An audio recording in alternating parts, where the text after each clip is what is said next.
വർക്കലയിൽ 8 വയസ്സുകാരന് തെരുവുനായയുടെ ആക്രമണം. ചിലക്കൂർ തെക്കേവിള തിരുവാതിരയിൽ വിഷ്ണുദാസിന്റെയും ഷൈനിയുടെയും മകനായ 8 വയസ്സുള്ള മേഹൽ എന്ന 4ാം ക്ലാസ്സുകാരനാണ് തെരുവുനായയുടെ കടിയേറ്റത്. ഇന്നലെ രാവിലെ 9 മണിയോടെ വീട്ടിനു മുന്നിൽ നിന്ന് പത്രമെടുത്ത് തിരികെ വരുമ്പോഴാണ് കുട്ടിയെ തെരുവുനായ ആക്രമിച്ചത്. കുട്ടിയുടെ മുഖത്തിനും ഇരുകാലുകളിലെ തുടയിലും കടിച്ച് മുറിവേൽപ്പിച്ചു. ഇടതു തുടയിൽ നിന്നും മാംസം കടിച്ചു പറിച്ചതിനാൽ ആഴത്തിലുള്ള മുറിവാണ് ഉണ്ടായത്. 6 മാസത്തിനു മുൻപ് ഇതേ കുട്ടിക്ക് തെരുവുനായയുടെ ആക്രമണമേറ്റിരുന്നു. അന്ന് രക്ഷിതാക്കൾ വർക്കല നഗരസഭ ആരോഗ്യ വിഭാഗത്തിൽ പരാതിപ്പെട്ടിരുന്നെങ്കിലും ഫലമുണ്ടായില്ല. ഈ ഭാഗത്ത് തെരുവുനായ്ക്കളുടെ ശല്യം വളരെ രൂക്ഷമാണ്. തുടർന്നാണ് ഇന്നലെ വീണ്ടും കുട്ടിയെ തെരുവുനായ ആക്രമിച്ചത്. വീണ്ടും നഗരസഭയിൽ പരാതിപ്പെട്ടപ്പോൾ ഒന്നും ചെയ്യാൻ കഴിയില്ലെന്നായിരുന്നു മറുപടിയെന്നാണ് രക്ഷിതാക്കൾ ആരോപിക്കുന്നത്.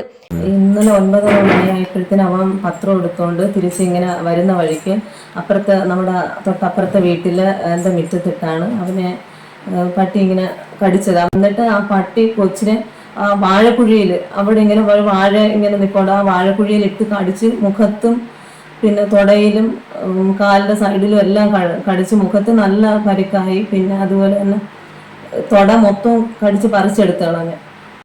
ഈ കാലിൻ്റെ 2 സൈഡും നല്ല മുറിവായി. ഇതിന് മുന്നേ അവന് ഇതുപോലെ സംഭവം ഉണ്ടായിരുന്നു. ഒരു 6 മാസം മുന്നേ അവന് ഇതുപോലെ പട്ടി ഇങ്ങനെ ഒന്ന് കടിച്ചായിരുന്നു. അപ്പോൾ നമ്മൾ പാരിപ്പള്ളി മെഡിക്കൽ കോളേജിലാണ് കൊണ്ടുപോയത്.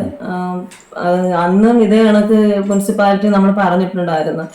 അപ്പോഴത്തേനും അവിടുന്ന് ഒരു നടപടി ഉണ്ടായില്ല.